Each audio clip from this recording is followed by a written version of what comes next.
There's the bell. Soccer is in session, presented by Kaiser Permanente.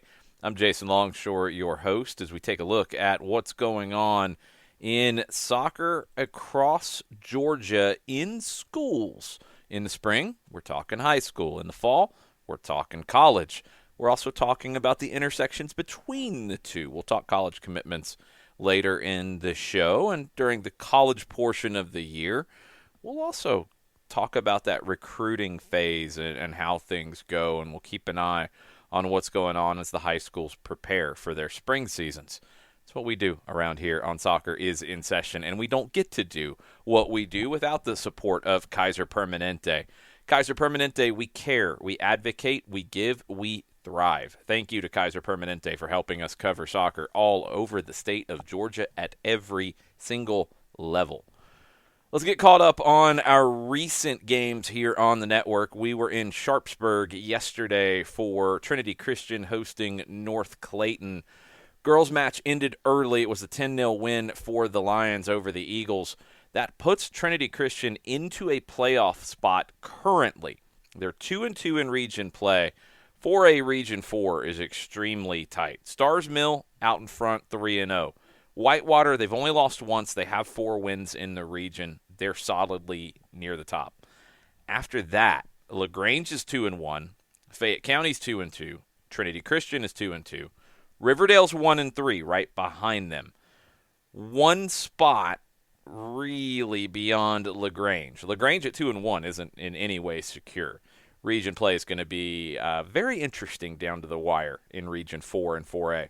It's the same on the boys' side. The Lions defeated North Clayton 3-0. I think the game was actually closer than the scoreline indicates. Trinity Christian 2-2 in Region 4 play on the boys' side. They're currently 5th right now in the standings. LaGrange and Whitewater are undefeated. Troup County's also undefeated, but they've only played one region game. So it's going to come down to, for 2 spots, in my opinion, and look, LaGrange and Whitewater aren't secure yet, but they're in a pretty good spot. 2 spots between Troup, who's only played one game, and they've got a bunch of region games coming up over the next week and a half. The Lions of Trinity Christian, Stars Mill, and Riverdale, still in that mix on the boys' side as well. 4A Region 4 will be very interesting to watch on both the boys and the girls' sides with, some teams that you expect to be there in Stars Mill and Whitewater, and LaGrange as well, but maybe some surprises. So keep an eye on 4A Region 4. And thank you to everybody at Trinity Christian for having us out for the program last night. It was a lot of fun. It was senior night. Dylan DePriest signed his college commitment letter as well. Lots of stuff going on. Great presentation. Lots of fun. So thank you for having us out. And thank you to everybody at North Clayton as well for all the information on your team as we prepared for the match. All right, let's get caught up on the rankings. These were updated on scoreboard.com. March 12th is when they were updated. That was Sunday. So that was through the weekend's games. Some chaos in some regions. Not going to go as deep into the results this time around this week. We'll do that as we go. Going to start to maybe plant a few seeds on some of the regions that are intriguing, but also some upcoming games to keep an eye on.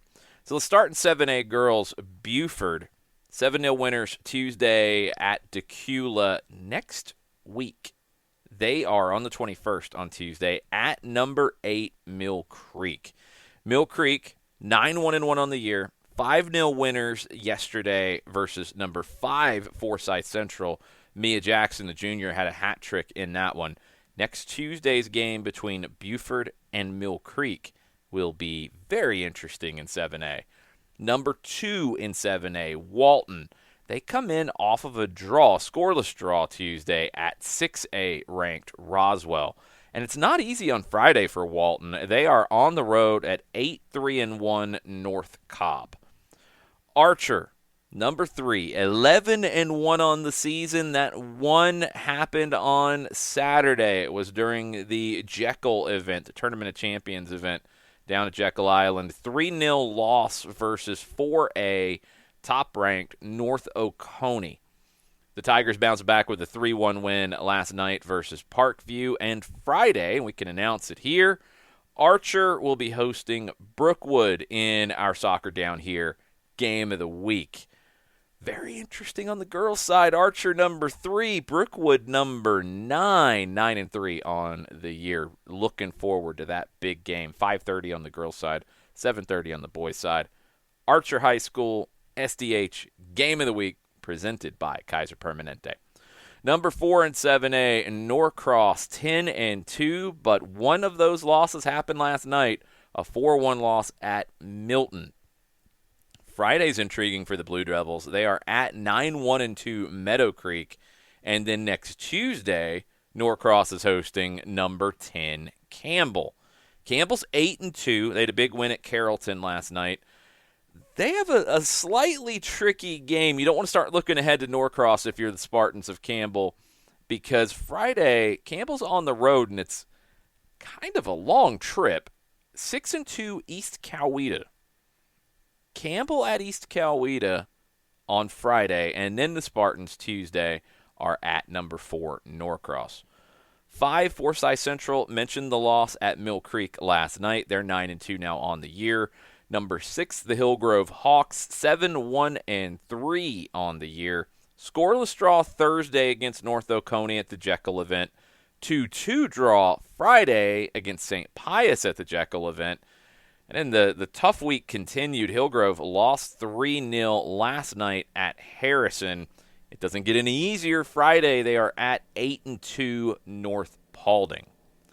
The Denmark Danes, 6-2 on the year, ranked number 7 according to scoreboard.com. They will be back in action on Tuesday, hosting that tricky North Cobb team at 8-3-1. That's the top 10 in 7A. Mill Creek number 8, Brookwood 9, Campbell 10. 5 teams on the outside looking in. Richmond Hill 10-0. Meadow Creek 9-1-2. They've got a big prove-it game on Friday hosting Norcross number 4. North Paulding, they've been in and out of the rankings all year. 8-2 on the year. They have a prove-it game on Friday hosting Hillgrove. And then next Tuesday, they are at 7-3-1 Harrison, who comes in off of that big win against Hillgrove. East Coweta is next on the outside-looking in list. Top 5 teams in terms of overall record that are not ranked. East Coweta is 6-2. Prove-it game Friday, hosting number 10 Campbell. And then North Cobb, who I've mentioned twice. North Cobb is on the outside-looking in list. 8-3-1 on the year. 2 prove-it games for the Warriors. Friday, hosting number 2 Walton. Tuesday at number 7 Denmark. 7A boys, what a turn of events it's been for Collins Hill. You heard last week, straight from the coach's mouth, about what happened in the last win that Collins Hill had. Well, they've lost twice since then. They hadn't lost all year, even had a red card in that last win very early, and they found a way to get the win. Last Friday, they hosted Mill Creek. They lost 3-1. Last night, they hosted Peachtree Ridge. They lost 2-0. They'd only conceded 1 goal all year before those 2 losses. We'll see if the Eagles can bounce back next week. 11-2 on the year. Number 2, Lambert, 9-1-1 on the year. A couple games coming up for them. They're at Milton on Friday and then host Discovery next Tuesday. South Forsyth, 9-1, number 3 on the rankings. 2 goals from sophomore Landon Dennis helped them to a 4-1 win on Thursday, hosting West Forsyth. Big game for South Forsyth this Friday. They are at Denmark, who is ranked number 8 this week. Denmark 7-1-1. We'll see if that ranking holds because it was a penalty kick loss on Wednesday to number 10 Milton after a 1-1 overtime finish. That takes Denmark to 7-1-1. Mill Creek number 6, 3-1 win Friday at previously unbeaten, or hosting previously unbeaten Collins Hill. Followed that up with a 3-0 win versus Forsyth Central. They're 9-2 on the year. Walton number 5, 9-2-2 on the year. They had that 1-1 draw Tuesday at Roswell. Both the boys and the girls for Walton draws against Roswell on Tuesday. Hillgrove is number 4 in 7A, 10-1-1, big win on Tuesday at Harrison 3-0. Meadow Creek, number 9, 7-2 on the year, a 2-0 loss on Tuesday at 1A, top-ranked Atlanta International School. And also when it comes to Meadow Creek, keep an eye on their record. According to Max Preps, and I don't have the information on the why as of yet, but 4 games have been overturned to forfeit losses for the Mustangs. Druid Hills, Berkmar, Duluth, and Peachtree Ridge. Those are now listed as losses for Meadow Creek. Mountain View's ranked number 7 in 7A boys, 9-2 on the year, a big 7-3 win on Friday versus Central Gwinnett. They will be at Buford this Friday. And I mentioned Milton, number 10, 8-2 now on the year. They got that win in penalties at Denmark on Wednesday of last week, and then 3-1 win Tuesday versus Norcross. 5 on the outside looking in, but with the best records. Peachtree Ridge, 8-2. But one of those losses was Friday versus Norcross. They bounced back with the win yesterday at number 1 Collins Hill. The Richmond Hill Wildcats on the boys' side as well. Outside looking in, 9-1-1 on the year. Big win versus Valdosta last week. They'll be at South Effingham on Thursday. Colquitt County, 6-1-2 on the year, but that loss, first one of the year, was Saturday, 3-2 versus Cairo. Berkmar, 9-3-1 on the year. One of those wins is helped out by the forfeit from Meadow Creek. 2-1 loss at Wheeler on Tuesday for Berkmar, 9-3-1 on the year. And the Osborne Cardinals, we had them on a Soccer Down Here game of the week recently. They got a win over Campbell there. They got a 3-0 win Friday at North Cobb, and they got a big 2-1 win yesterday versus 6A, number 2 ranked Riverwood. Let's jump into 6A on the girls' side first. New number 1, the Lassiter Trojans, 8-0-1 on the year. They beat Alpharetta last week. This Friday, they will be hosting Johns Creek. Lassiter has the fewest goals allowed in 6A. Marist ranked number 2 this week, 7-0-2. Big 3-2 win for them yesterday at home against number 5 ranked St. Pius. Marist will host Riverwood on Friday. Let's jump down to the Golden Lions, ranked number 5, St. Pius. 2-2 draw last Friday at Hillgrove, or versus Hillgrove. That was at the Jekyll event. And then the 3-2 loss at Marist. St. Pius now 8-4-1 on the year. Jump back up to number 3, Blessed Trinity, 8-3 on the year. They beat Johns Creek on Tuesday, 3-0. This Friday, they will be hosting number 6, Roswell. The Pope Greyhounds, 7-2 on the year, ranked number 4, 2-1 loss Friday at Roswell, number 6. We're going to get into Roswell here in a second. They've been very busy. This Friday, Pope will be hosting Alpharetta. The Hornets, Roswell, number 6, 7-2-2. 2-1 win last Wednesday at Alpharetta, followed up by a 2-1 kind of upset win against Pope, number 4 versus number 6, according to the rankings that came out after this. Scoreless draw with Walton on Tuesday. That's a big one. Walton highly ranked in 7A. This Friday, Roswell is at number 3, Blessed Trinity. And then next Wednesday, Roswell is hosting 5A ranked number 1, Chambly. Hornets are staying busy right now, ranked number 6. North Atlanta Warriors ranked number 7, 8-2 on the year. They beat Lakeside DeKalb yesterday 2-0. Allatoona, the Buccaneers, also 8-2, ranked number 8, 4-1 win versus Creekview on Tuesday.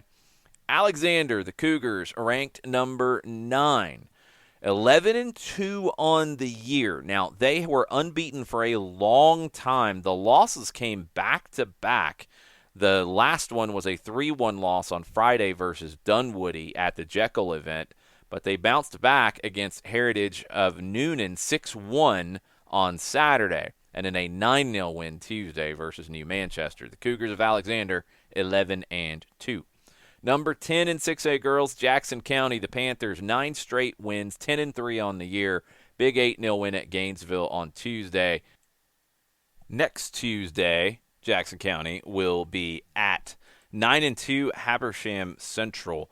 Jackson County is also the best offense in 6A, most goals scored. 5 on the outside, looking in 6A girls. Mundy's Mill 8-1 on the year. Habersham Central 9-2 on the year, and they've got that big win next Tuesday at Jackson County. Glen Academy 9-2-1 on the year, but one of those losses was Friday at Lakeside Evans 3-2. Rockdale County 7-3 on the year, 10-0 win versus Morrow on Monday. And Noonan 7-3-1. They had a big win at Stevenson on Tuesday. You're going to hear a little bit more from Mundy's Mill in our in-session interview coming up here in just a bit. 6A boys, absolute chaos on Tuesday. The top 3 all lost on Tuesday. First time I've seen that all year long. These are the rankings from Sunday before those losses. Number 1, Lassiter, now 8-2 on the year after a penalty kick loss Tuesday at Pope. This Friday, Lassiter will be hosting number 3, Johns Creek. Johns Creek lost at Blessed Trinity 3-2 on Tuesday. That was after a win at the Jekyll event against Kell, followed up by another one against Whitfield Academy. So Johns Creek, number 3, will be at number 1, Lassiter, but they might not be in those rankings after that. But they might be, actually, if they're able to redeem themselves after Tuesday losses in a big Friday showdown. Riverwood moved up to number 2 this week, but now they are 10-2 on the year. They had lost the opener to Lassiter in week 1. They had won 10 in a row, and now they have lost their second game, 2-1 loss Tuesday at 7A. 8-3 on the year, Osborne. Number 4, Lanier. They did win on Tuesday, 8-2 versus Appalachia. Number 5, Sprayberry, 9-2 on the year. 3-2 win Friday against Blessed Trinity, who's ranked number 6. 2-1 overtime win on Tuesday at Alpharetta. It was Soren Bednar who had the winner in overtime there. Blessed Trinity, number 6, the Titans, 9-2 on the year. They had the loss on Friday at Sprayberry, bounced back with a 3-2 win Tuesday versus number 3, Johns Creek. Gainesville, number 7, 10-2 on the year. Veterans, number 8, still undefeated, 13-0, a 4-1 win on Tuesday versus 2A, number 1, Landmark Christian. 9, River Ridge, the Knights, 8-3-1 on the year. And number 10, South Effingham, the Mustangs, 8-2-1. 5 on the outside looking in. Glen Academy, unbeaten, 11-0 on the season. The Lovejoy Wildcats, 6-2, but Monday was a 2-1 loss versus Forest Park. Rockdale County, 7-3, but Monday was a penalty kick loss tomorrow after a wild 3-3 overtime finish. The Rome Wolves get into the 5 on the outside looking in. 4-1 winners Friday versus Etowah. The Wolves are 5-2-1. Also 5-2-1, the Sequoia Chiefs, 3-2 win Friday at Woodstock.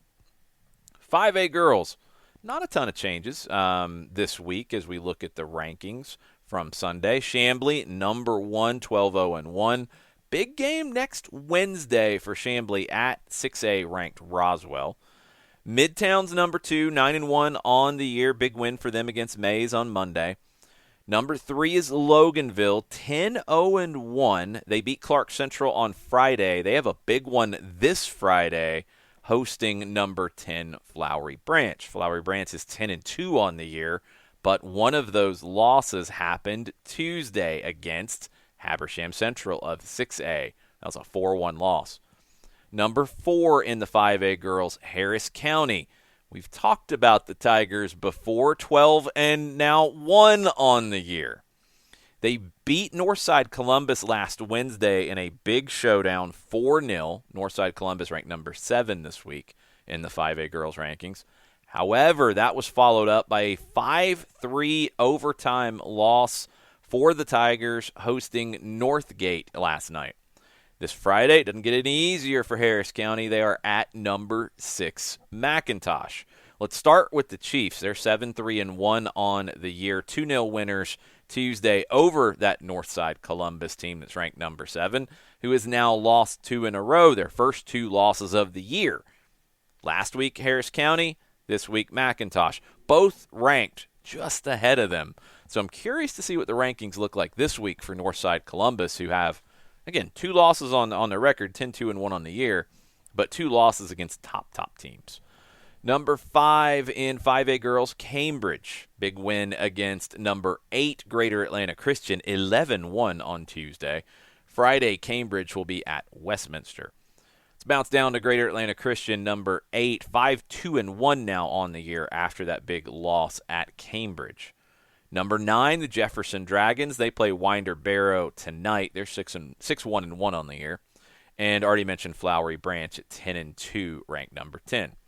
The best 5 on the outside looking in, and again, the best 5 is based on overall winning percentage. Greenbrier, the Wolfpack, 10-0 on the season, 10-0 win at Jenkins on Tuesday. Dutchtown is undefeated, 9-0 on the year. The Bulldogs reckon things there. They also have a college commitment that we'll talk about here in a bit. Warner Robins, 9-1-1 for the Demons this season. The Gators of Ware County, 9-2-1. And coming up next week, they will be at Glen Academy in a big one. And Arabia Mountain, the Rams, 7-2 on the season. One of those losses to number 1 Chambly. 5A boys. McIntosh, number 1, 13-0 this year. 4-2 win Monday in a big makeup game against 3A number 1 Columbus. That was one that the Storms got postponed, and it was made up in a big showdown, 4-2 win for the Chiefs in Peachtree City on Monday. Dalton, the Catamounts, 10-2 on the year, and that second loss, the first one was to McIntosh earlier in the year. The second one happened Friday at home, a 1-0 loss to 4A number 1 Johnson of Gainesville. 5A boys, rest of the top 10. Clark Central, number 3, 11-2 on the year. Chapel Hill, number 4, perfect 10-0. 10-0 win Tuesday versus Banneker. Tucker, number 5, 9-2-2. They beat Decatur on Tuesday on the road. Number 6, Greenbrier, the Wolfpack, 9-2 on the year. 5-0 win Tuesday at Jenkins. But some records you will see, and Scoreboard.com had it this way, at 11-0. The first 2 games of the year had to be forfeited due to a breach of GHSA rules about community coaches and involvement at the same youth clubs as players in the program. That took 2 wins off the official record for Greenbrier. So officially, the Wolfpack are 9-2. They got into the rankings this week at Scoreboard.com. Number 6. Midtown, number 7. 7-3 on the season. Kell, number 8, 7-5 on the year. They were at the Jekyll event. They lost 2-1 to 6A Johns Creek. They lost 1-0 to 3A ranked Oconee County. 2-1 win later Saturday afternoon against Brunswick. So Kell very busy at 7-5 this year. Villarica 6-2-2, number 9, and Cambridge number 10, 5-4-3 on the season. They beat Greater Atlanta Christian on Tuesday. Best 5 winning percentages on the outside looking in. The Charles Drew Titans, 5-1-1. They beat Mundy's Mill on Tuesday. Locust Grove, the Wildcats are 7-2. They beat Ola on Tuesday. Bradwell Institute, the Tigers, 7-2-2 this season. 5-2 loss on Tuesday at Statesboro. Mays next, they also had a loss this week. It was at Midtown, 7-0. But 7-3 on the year for the Raiders. And the Tri-Cities Bulldogs, 5-2-1 on the season. That one was opening night against Woodward on the road. Tri-Cities got that result. They've had a good season so far. 3-2 win Tuesday at Lithia Springs.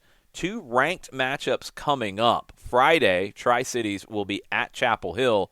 Monday, they will be at Villarica. Really interesting region games there for Tri-Cities coming up.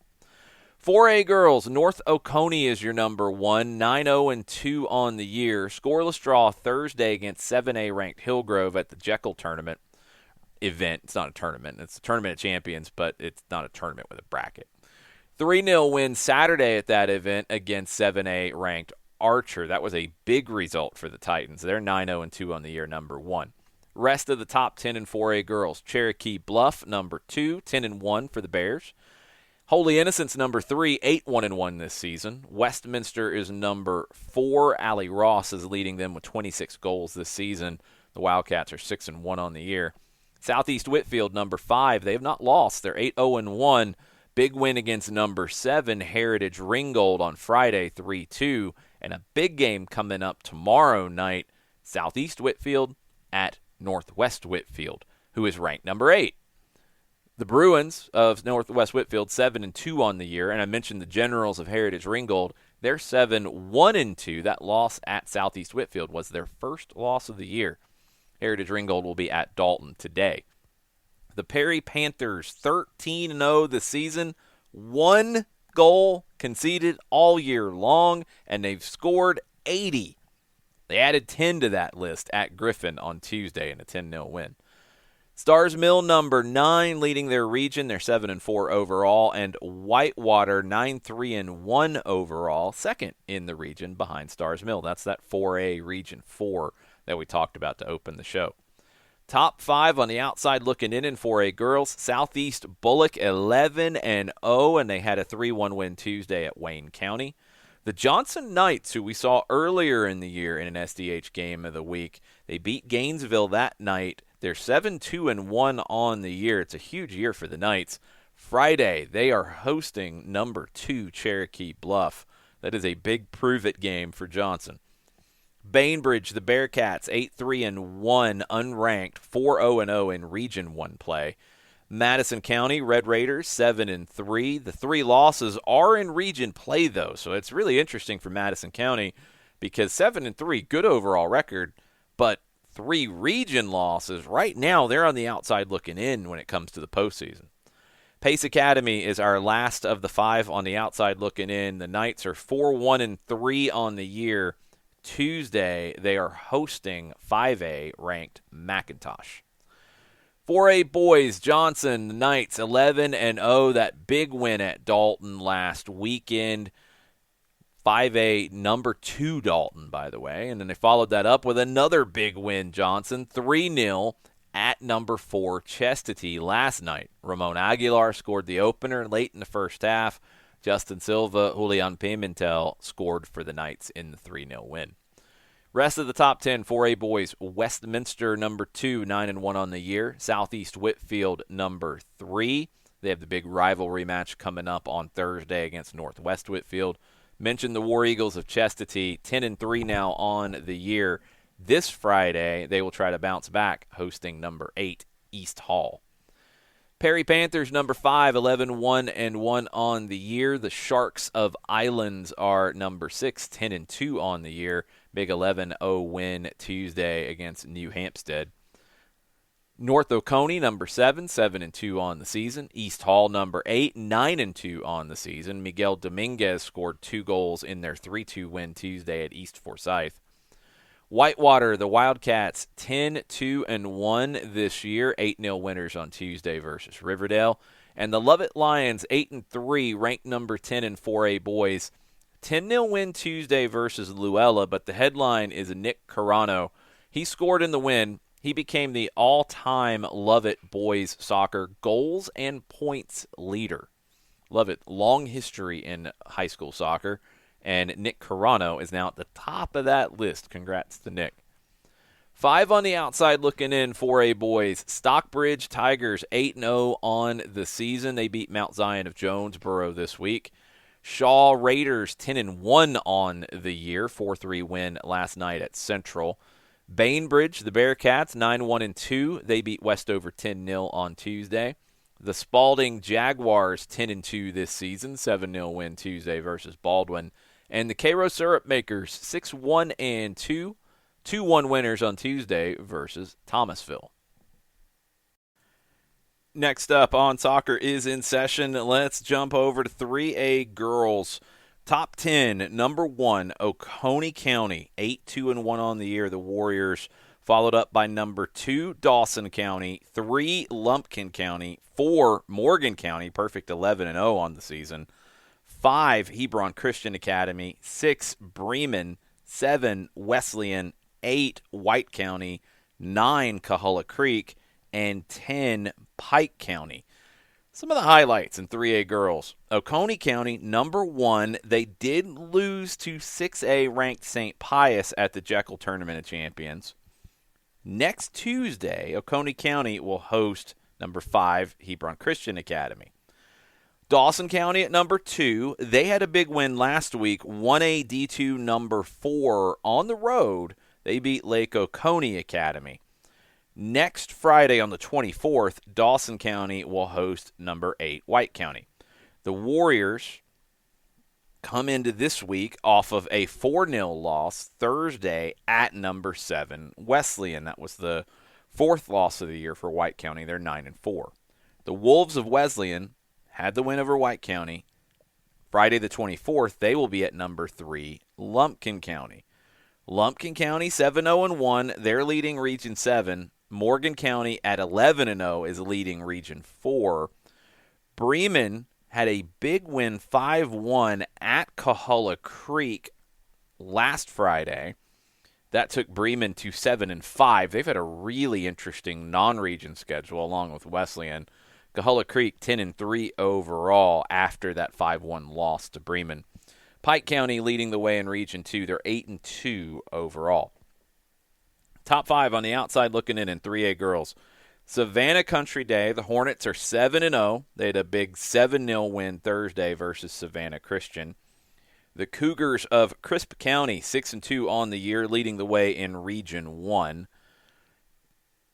Calvary Day, 7-2-2. They are leading the way in Region 3.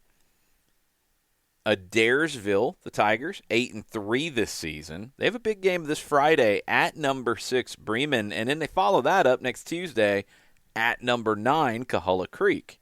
2 prove-it games for Adairsville. And then rounding out the 5 on the outside looking in, Long County, the Blue Tide, 7-3 on the year. They are in a playoff spot right now in Region 3. They're number 4 in the region. 3A boys.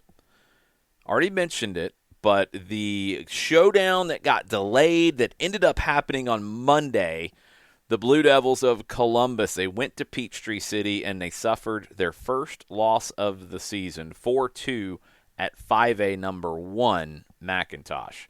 Columbus comes into the week 11-0, and then they lose on Monday, but number 1 in the state. Rest of the top 10, number 2 Oconee County, 3 Coahulla Creek, 4 Bremen, 5 Wesleyan.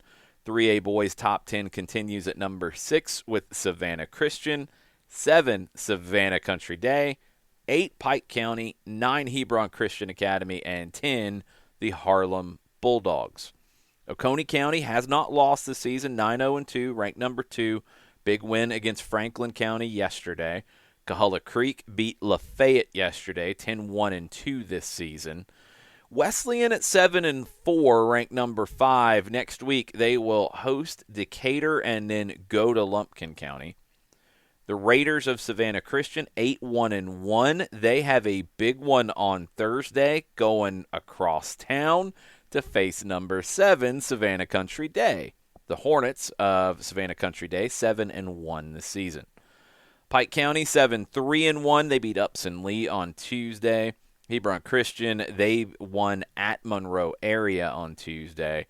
Harlem at 8-3, ranked number 10. I don't know if they'll hold on to that ranking. A 2-1 loss on Tuesday at Lakeside Evans. 5 on the outside looking in, led by the Ringgold Tigers at 7-1. They won on penalties Monday at Adairsville, 3-3 overtime finish there. Crisp County, 7-2 on the boys' side. They will be at Thomasville on Thursday. Long County, the Blue Tide, 8-2-1. Morgan County, 6-2-1. And Hart County, the Bulldogs, are 7-3. 2A girls. The Purple Hurricane of Fitzgerald have led the way almost all year long. They're 11-1-1. They still are ranked number 1, although they are getting some pressure from 2 unbeaten teams right behind them. Rest of the top 10, the Model Blue Devils, 9-0. Fellowship Christian, 9-0. Number 4, Callaway Cavaliers. 5, the Savannah Arts Academy. 6, Athens Academy. 7, the Academy for Classical Education.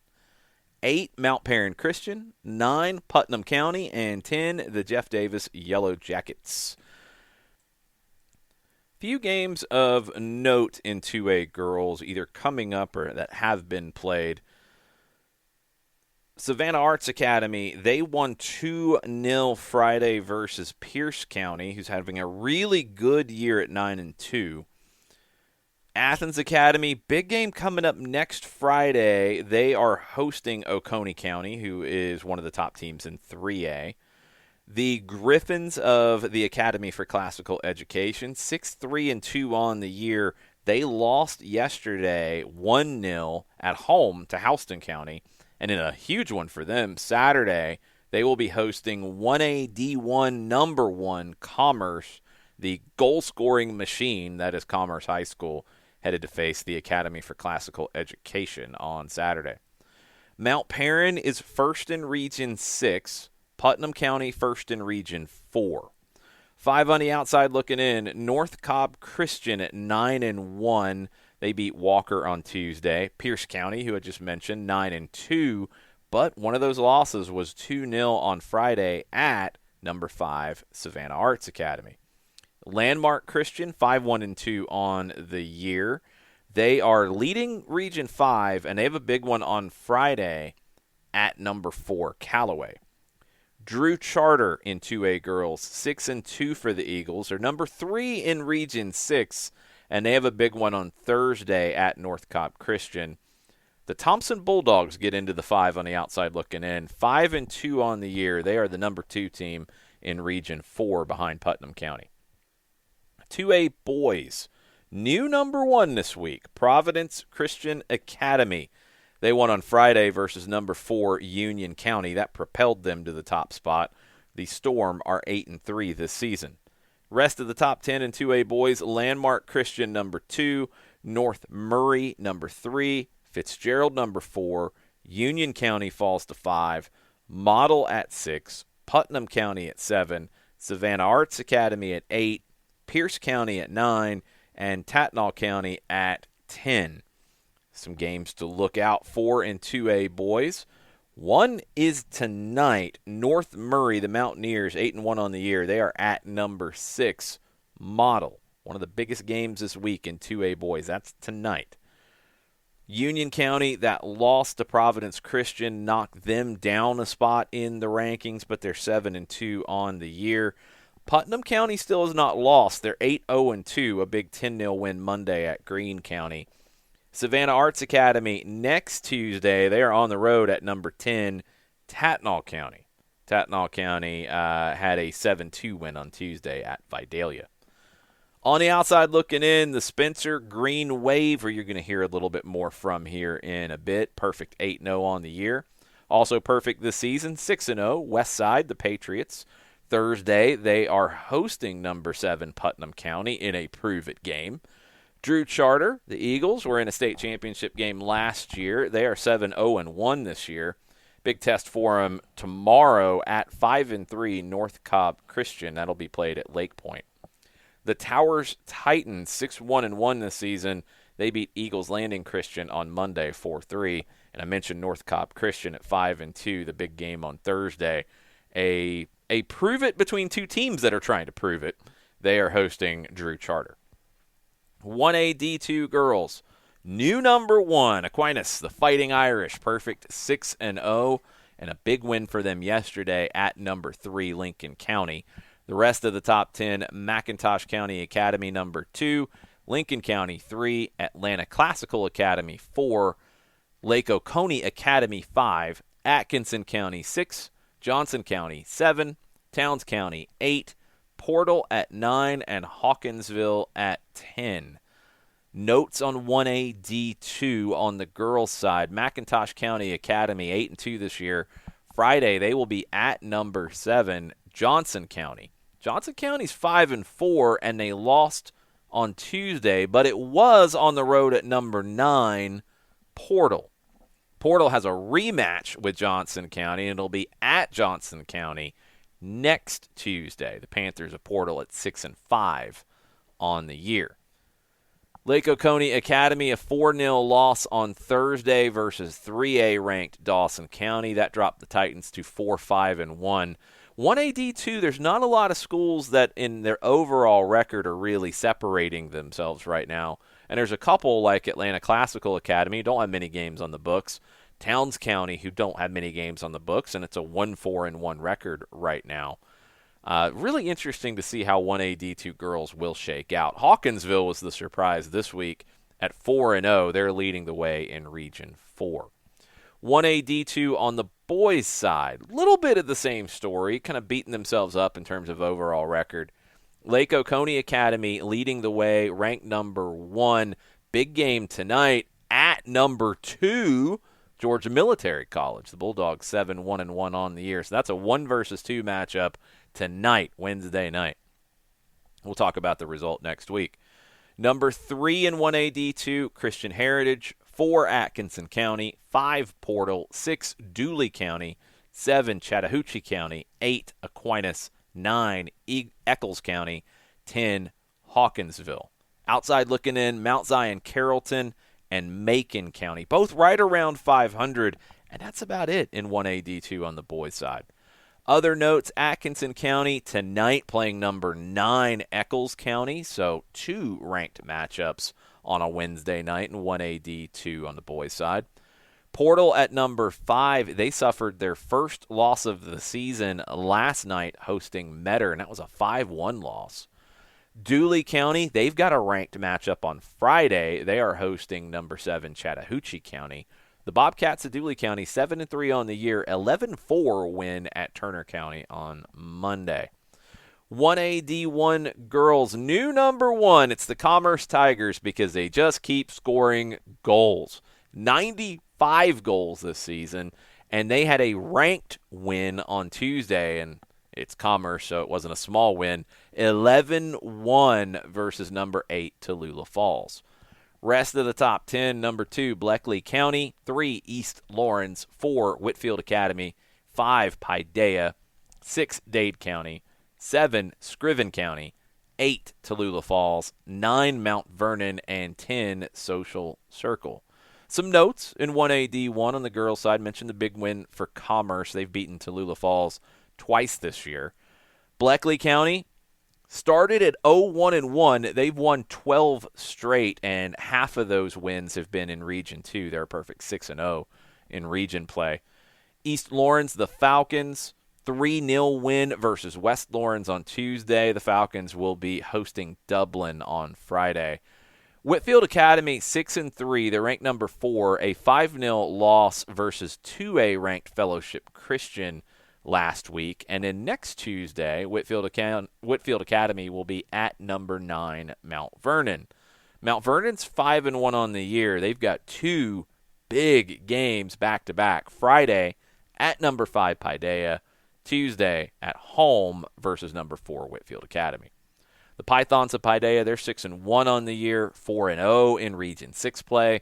Dade County, 4-0 in Region 7 play. Scriven County, 6-0 in Region 3 play.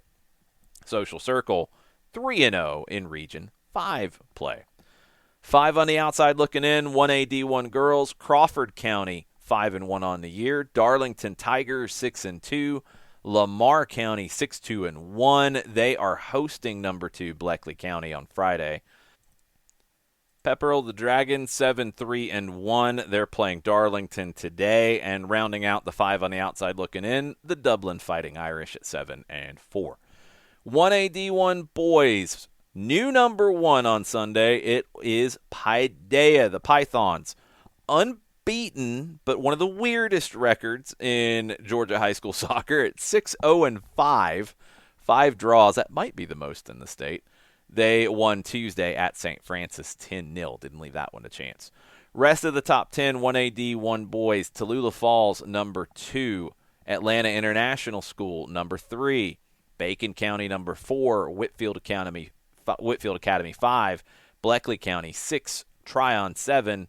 Woodville Tompkins 8, Dalton Academy 9, Mount Vernon 10. Few notes in 1A D1 boys. Tallulah Falls, 10-0 win Tuesday at Commerce. Atlanta International School, big win for them Tuesday, 2-0 win versus 7A ranked Meadow Creek. Friday, Atlanta International School will be hosting 5A ranked Tucker. Bacon County 10-1 on the year, 10-0 winners versus Lanier County on Tuesday. Whitfield Academy, tough non-region schedule, 6-5-1 this season. The Bulldogs of Tryon ranked number 7. First loss of the year. It was a big one, 10-0, but it was at 4A ranked Southeast Whitfield. Woodville Tompkins Institute, they are Thursday hosting Metter. Then Dalton Academy Friday, they are hosting Coosa. Why do I mention Coosa and Metter? Because they're in the top 5 on the outside looking in. Best records that are not ranked: Barrow Arts and Sciences Academy at 7-2. Coosa 4-1-1, prove it game on Friday at Dalton Academy. Jefferson County 7-2-2. They are at number 6 Bleckley County next Wednesday. Metter at 5-3. They got the win against previously unbeaten Portal on Tuesday. And then Thursday, they are at Woodville Tompkins. And rounding out the top 5 looking in Darlington, 5-3 for the Tigers. As always, you want detailed coverage of the Dalton area, follow Monday Night Football on Facebook, FUTBOL, and their show is on WDNN. You can follow that on YouTube as well. 8 p.m. on Monday nights during the season, you can watch Monday Night Football, and you can always watch it on demand. The Gwinnett Daily Post, shout out to all of the great coverage that they are providing of local high school soccer. Critical. I hope that we start to see more of this around the state. Not a ton of high school soccer coverage in your local newspapers. When you see it, please give it a shout out, comment, like it, share it, make sure it gets out there. Make sure people see that this is getting covered. I know we all want to see more coverage of this. It deserves more coverage, and hopefully that will continue to pick up. Also, shout out to WDUN for their recent coverage of Johnson at Chestatee. That was a big help as I was preparing the show this week. The Johnson Knights and many other schools in the WDUN platform. You can follow all of that at accesswdun.com. for all of their high school soccer coverage, and they do a good job consistently. Make sure you're also following Blitz with a Z for all the latest from Northeast Georgia, not just in soccer, all high school sports. On Twitter at BlitzSportsGA and BlitzSportsGA.com. You can follow my list of Georgia high school soccer accounts on Twitter. Just go to my page at Longshoe, and you can go to my lists, and you can follow that list. I think I've got everybody that's active. If I'm missing you, follow me, let me know. I'll get you added to the list. And always, let me know if you've got news to publicize when it comes to high school soccer. You can find me on any social media platform at Longshoe. Next up on the show, coaches of 2 of those programs that are in the top 5 on the outside, looking in at the top 10. They're knocking on the door. These are 2 big seasons going on right now. Julius Otomayo of Mundy's Mill on the girls' side, and Rod Martin of Spencer High School on the boys' side. Julius and Rod spoke to John Nelson today for this week's in-session interviews. Catch them after the break. You are listening to Soccer is in Session, presented by Kaiser Permanente. Why are interscholastic sports called the last classroom of the day? Because they teach students important life lessons like teamwork, accountability, and perseverance. School sports are so much more than a game. They're about developing the whole person. That's why they're an essential part of every student's education. Encourage your student to participate in the last classroom of the day. Interscholastic sports in Georgia. This message presented by the GHSA and the Georgia Athletic Directors Association.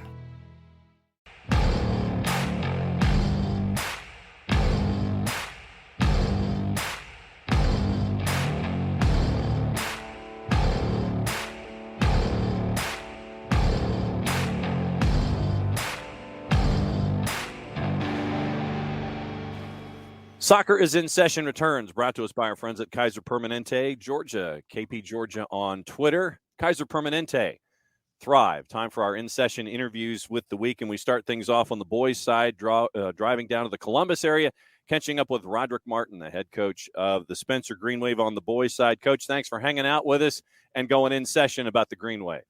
All right, thank you for having us.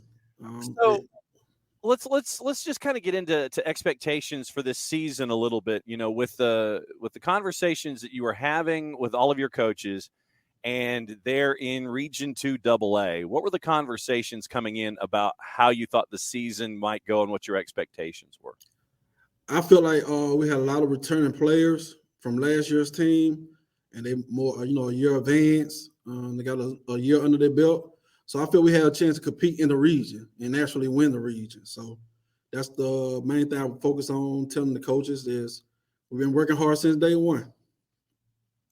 Out of the blocks at 8-0, 3-0 at home, 5-0 on the road so far.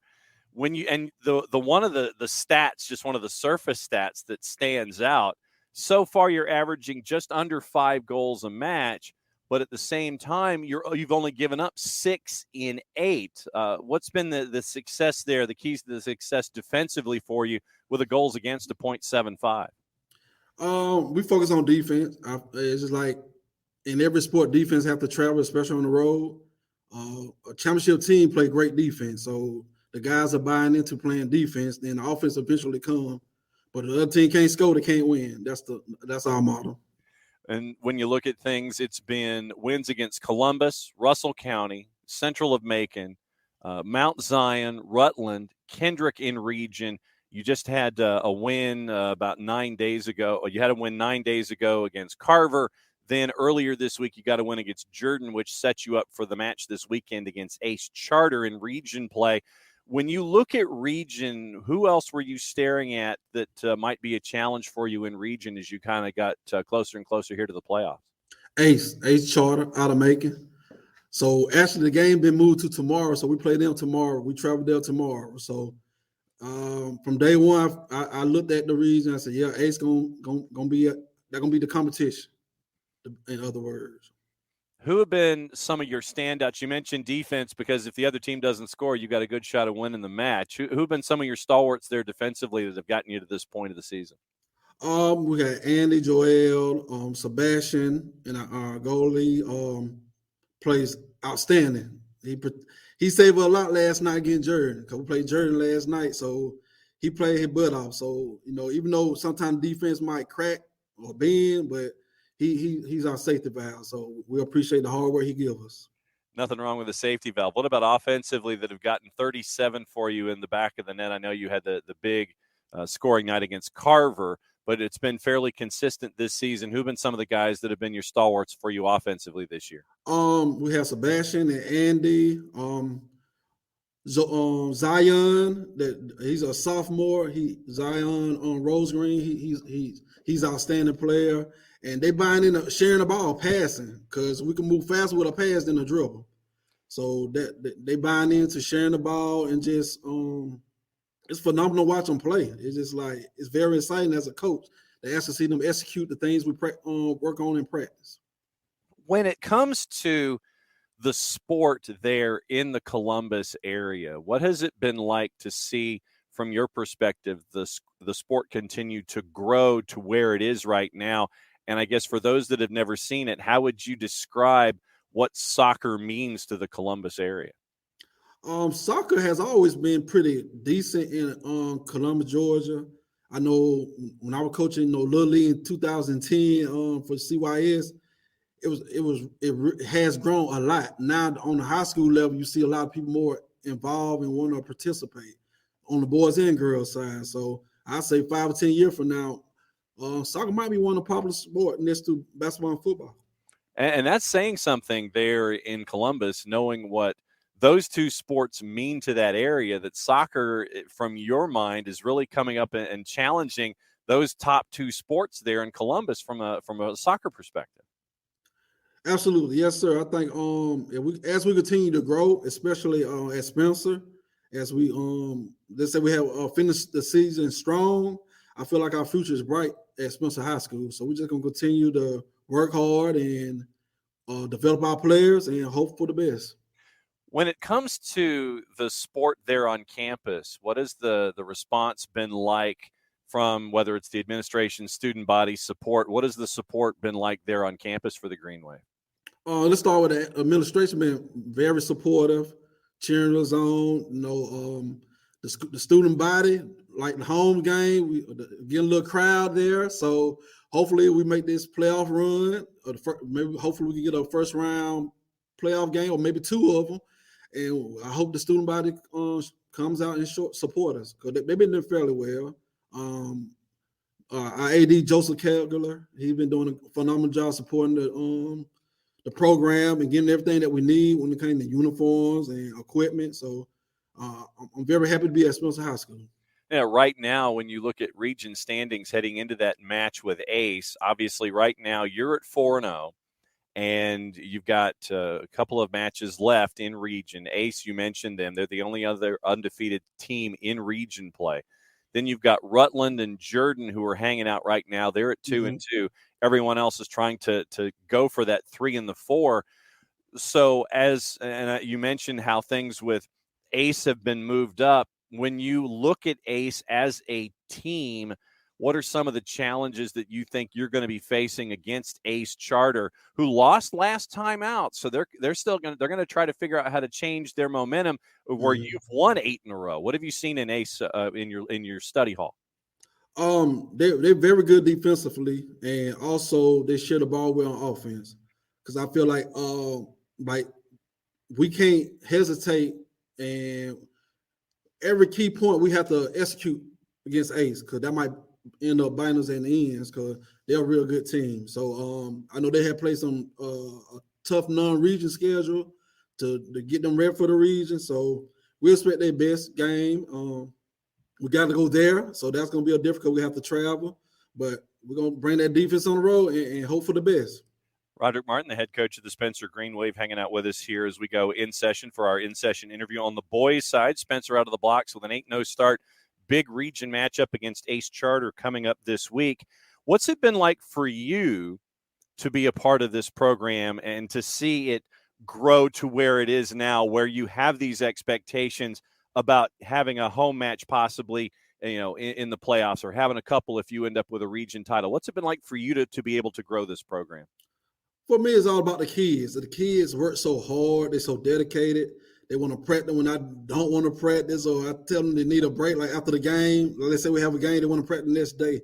So I've never seen these many kids so hungry to get better, and they love soccer. It's just like a lot of kids love football, a lot of kids love basketball. I never met a group of kids that love soccer just like the main sports.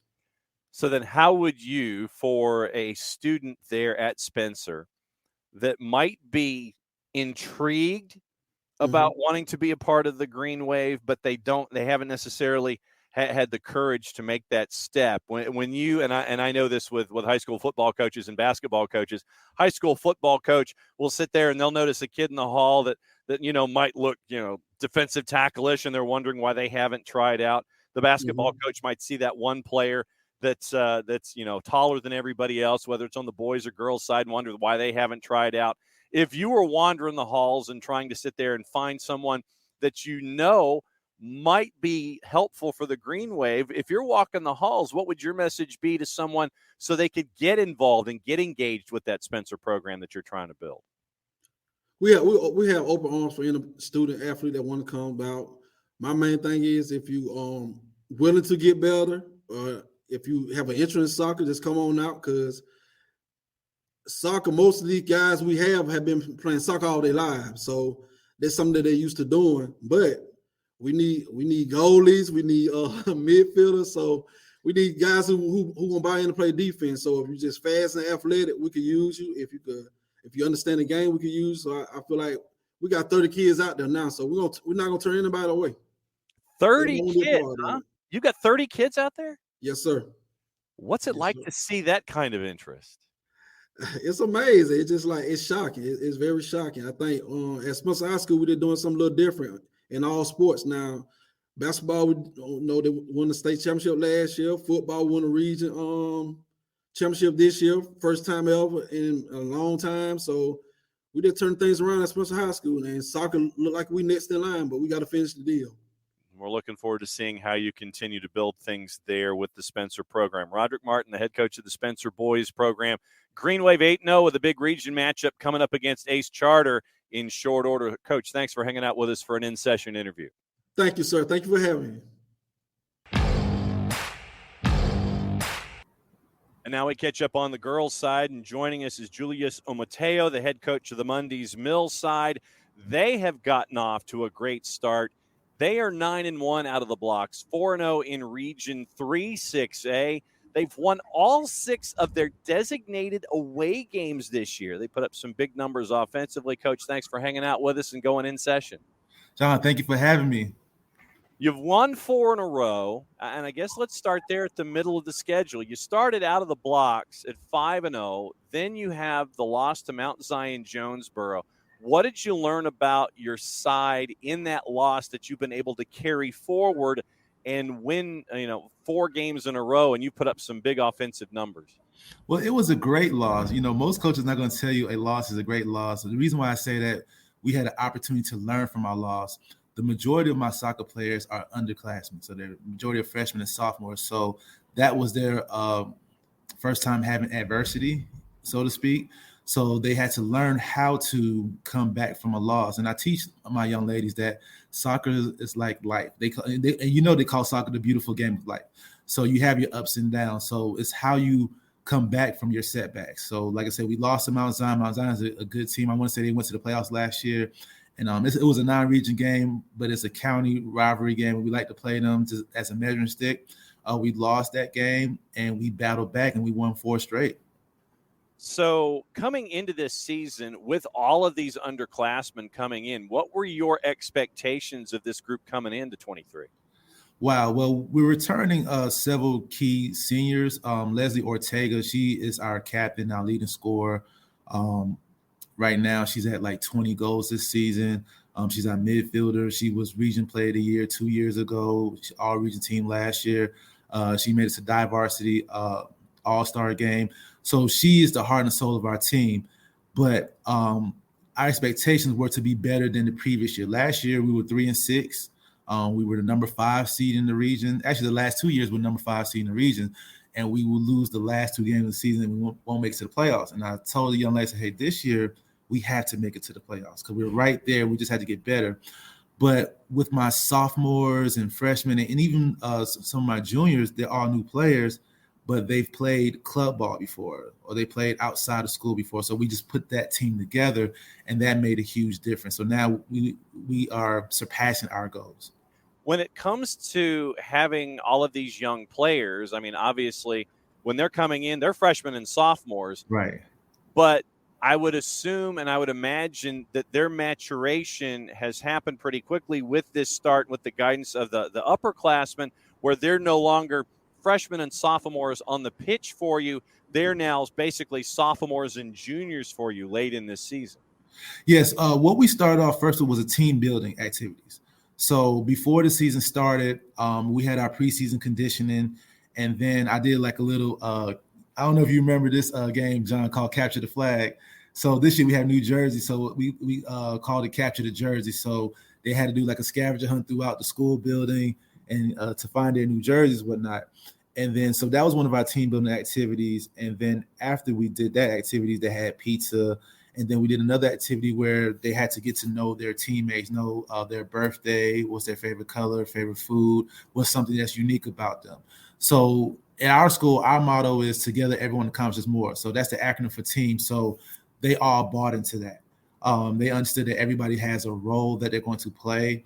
It doesn't matter if you play 1 minute in the game or you play all 80 minutes. Everybody has the key piece to the puzzle.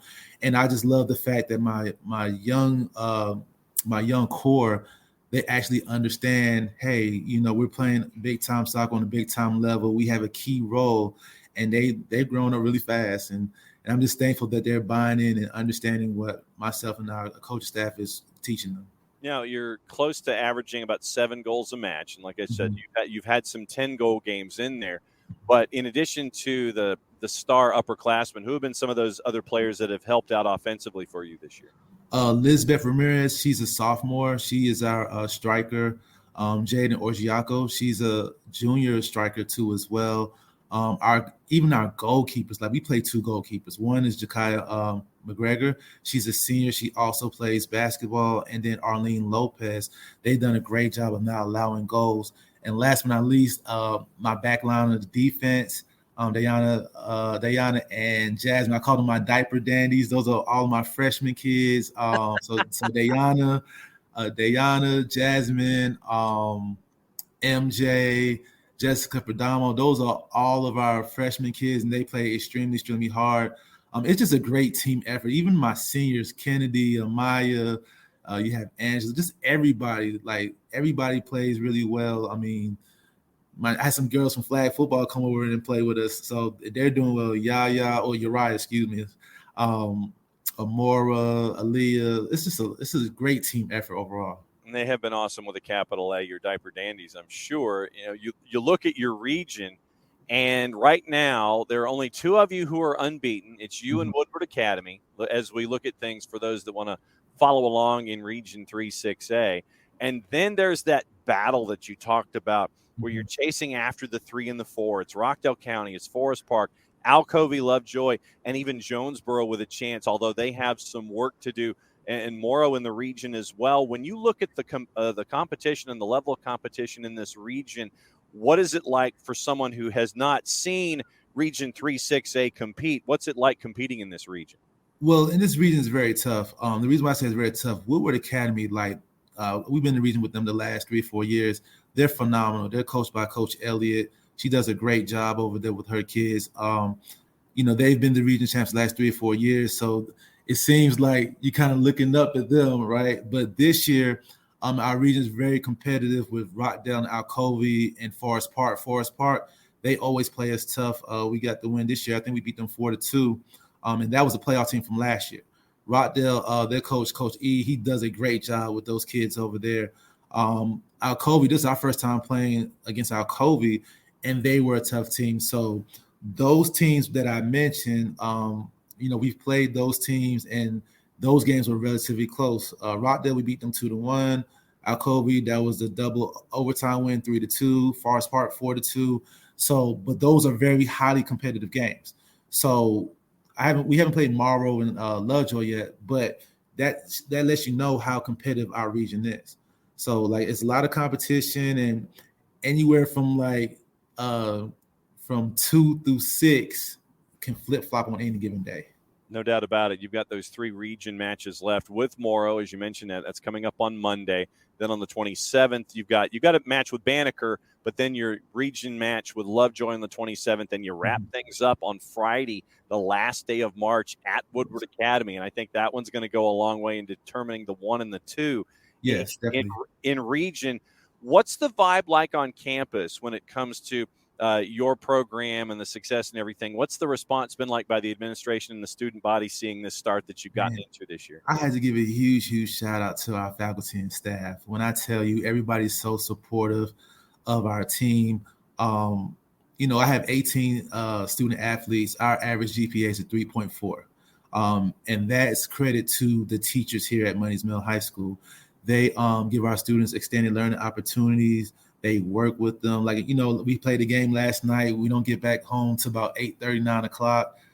Our kids are steadily doing their work. They're very supportive. Dr. Barber, our principal, is supportive. Coach Davis, our athletic director, is very supportive.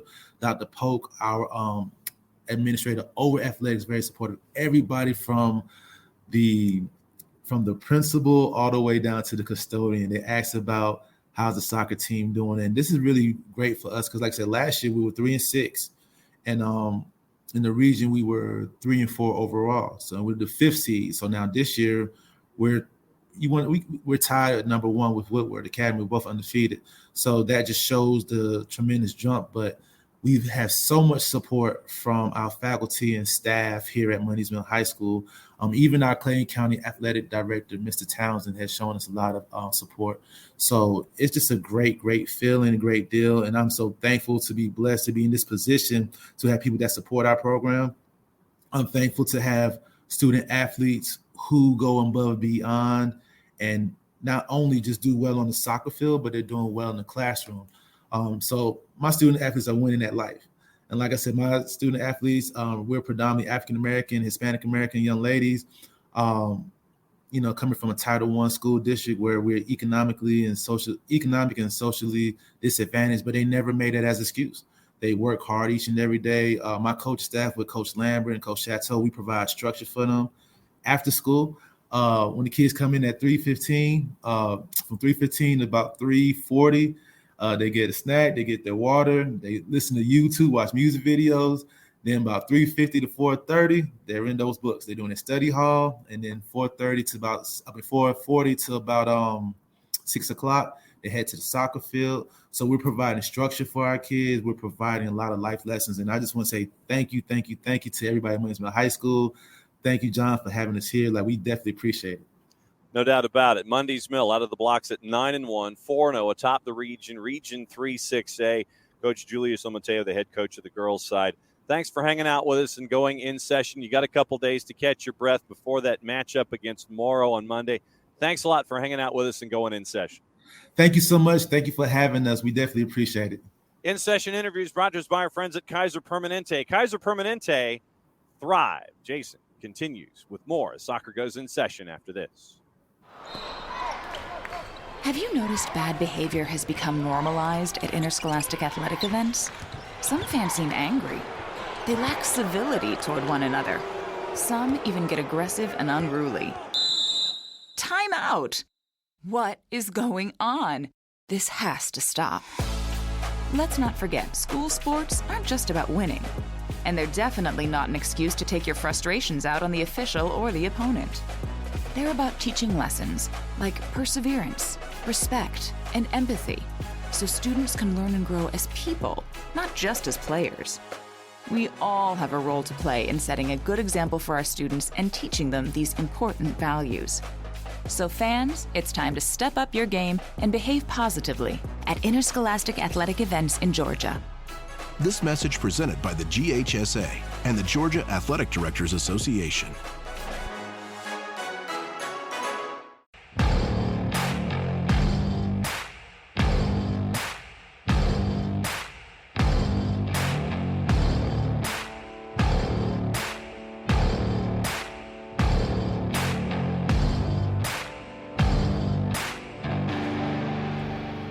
Welcome back to Soccer is in Session, presented by Kaiser Permanente. The March 15th edition really starting to get interesting around the state of Georgia. Thank you for listening to this show. The numbers have been great. Love to see all the interest in Georgia high school soccer, and hopefully that continues to grow as we are about a month away from the postseason kicking off. Region play is really starting to heat up. Those region standings are going to get very close as we go the rest of the way. Thank you so much to Julius Otomayo of Mundy's Mill and Rod Martin of Spencer for their time in the in-session interviews this week. And we'll see if Mundy's Mill and Spencer maybe get a little bit of that SDH bounce in the rankings next week. Some news from around the state on the college commitment side. Parkview and GSA's Kathleen Gulafak has committed to the University of Kentucky. Gulafak's going to play in the SEC. Tegan Mullins of Dutchtown High School and AFC Lightning has committed to Middle Georgia State University. Allison Jones of Strong Rock Christian and AFC Lightning has committed to Truett McConnell. Anna Ferris of St. Vincent's has signed with Bruton Parker College. Emmanuel Azuka of McEachern committed to Montreat College in NAIA. Trent Murphy, goalkeeper at Pope and SSA, has signed with Mercer, and Mercer wasn't done yet. Tomas Morales of St. Pius and Concord Fire has also signed for the Bears. Dylan DePriest, who we've mentioned before, Trinity Christian, he officially signed his letter of commitment to LaGrange College last night before his senior night win over North Clayton. Really holding down the back there, Dylan DePriest at Trinity Christian. Upcoming games of importance Friday. And we're going to be announcing games of the week kind of on a shorter time frame as we've employed a little bit of flex scheduling here late in the season. try to pick some of the big matchups. Either it's a region decider or it's a big game between two ranked teams, and we've got that on the girls' side on Friday night. We'll be at Archer High School as they host Brookwood. Gwinnett County Derby. Girls kick off at 5:30, boys at 7:30. Make sure you're following us for all those announcements and all of our other content, whether it's MLS, whether it's USL Championship, USL League One, NISA, NPSL, UPSL, WPSL, all of it. International stuff. It's all there at Soccer Down Here. You can subscribe to your favorite podcasts wherever you want to get them. Subscribe to Soccer Down Here. You'll get it there, and follow us on your social media platforms. Thanks for hanging out with me for another Soccer is in Session presented by Kaiser Permanente. We'll be back next Wednesday with new state rankings. I don't know, maybe some national rankings, which are starting to pop up in some places. Maybe we will see some of the teams that were on the outside looking in. We'll crash that party and get into the top 10 next week. Come back and find out next Wednesday. Thanks for hanging out with us. Mucha plata, y'all.